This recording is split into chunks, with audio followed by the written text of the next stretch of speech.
And so it came to pass. The rains.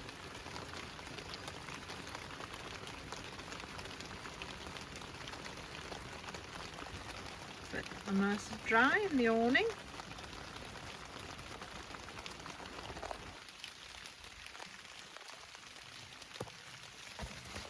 But it's quite heavy, but not too bad. Not sure how long it's going to last.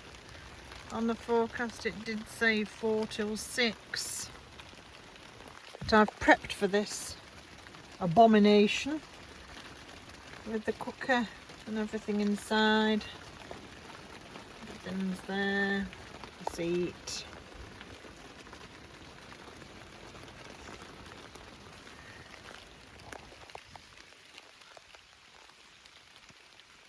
And there. It's not too bad. Don't think I'll be needing the insect repellent this evening.